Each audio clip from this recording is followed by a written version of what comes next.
چکیده قطر از سقف نگات تو انعکاس زندان تو چشات باد زد تو پنجره ها یه جمع بزرگ انسان تو کشات حرکت که با خیزش خشم یه تظاهرات امکان تو چشات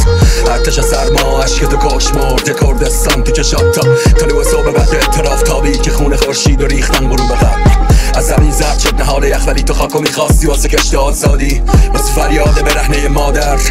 تو روی درای فولادی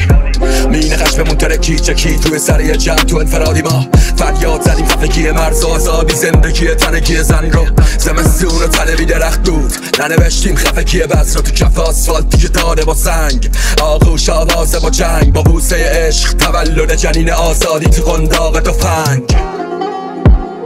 تی کن راهو بده صدا تو زنده کن نگاه تو وسط شکست نفس بکش و مسته کن نثار تار و تن علت و پارایی زخم برقص بده به ترس تن بده به پر کرد منطقه ام تن بده خطر بده به دره بده به رنگ تن بده به صحنه شکنجه نفس تن بده به حسه که جنگه تی کن راهو بده صدا تو زنده کن نگاه تو وسط شکست نفس بکش و مسته کن نثار تار و تن علت و پارایی زخم برقص بده به ترس تن بده به پر کرد منطقه ام تن بده خطر بده به دره بده به رنگ تن بده به صحنه شکنجه نفس تن بده به حسه که جنگه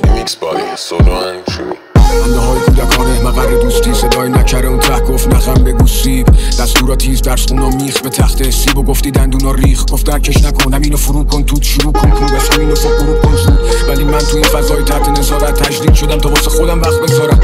اونی که منتظر تکلیفشو بگن از همین حالا ورقای تقویمشو بکن محافظ و خیشتن تو حادثه نیستن هرچی گل مچاله تر رایه بیشتر ولی اون حرفا از اونجا کشه میشنید که دیدش جز نکاس تابش دیش نیست شابه تاشون غلام دربار با ملکه زنی که به سادگی فاحش بیش نیست اون که به ابله جرأت میده بهش هویت میده حرفش حجت میشه نکتهش اینه بی‌رحم جلوه دادن این آدما داره برعکس بهشون حس قدرت میده حریم اعتراض پارشو دلنن چوی ده واقعیت واقعشو بلدن اونی که جیغ تو میکشه ته تو ببینه دیگه لزومی نداره جلو لب تو بگیره میترسم مینویسم عذابش نمونه چرا داد بزنم وقتی شعر حالش معلومه اون که سلاحش قلم و سازش زبونه میدونه حتی یه فاتح با یه کارش تمومه تو ذات جماعت بی کیفیت اینه که رو حیثیت آدما برچسب بکوبه با همون زبون از حقوق بشر بخونه مثل اینه که باطلاق و با لجن بشه یه توجیه گذرا واسه توجیه و گذران هر جا نگاه کنی هوچی خوش ادا شد مرید خود زنا این محیط مبتلا حتی اعتراض میکنه واسه تولید محتوا نصف مخاطبا رخان نماز صبح شبا جفت با هوا همه کی محوه منظره مزکن که هر کی بیشتر از این درخت موز بکنه بود شکنه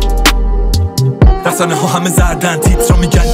کلیکم کن کلیک واسه مبارزمون میفروختن بلیت توده ها شما میخوان تو این درگیری به نظر شما اینا داره تأثیری یه سیاستی سرگرمی سر پیری بچه ها خوشحالن با خبر تعطیلی زنده ها شلاق و چند سالی تعذیری هی آبادی مسموم برج بلند تو اوج تباهی بود پوکفی هرچه بخواهی بود حیف این همه ماهی معصوم که تو رودتو مرد تا که سرخ بشه آبی دون حیف شعری که کردم پرده پاره گوشای شهرتون آویزون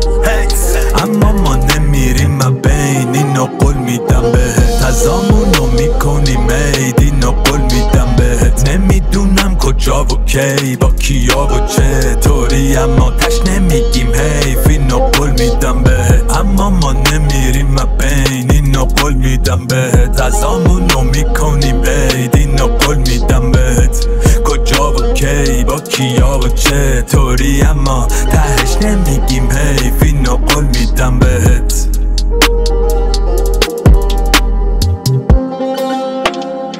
Mixed by Solo and True.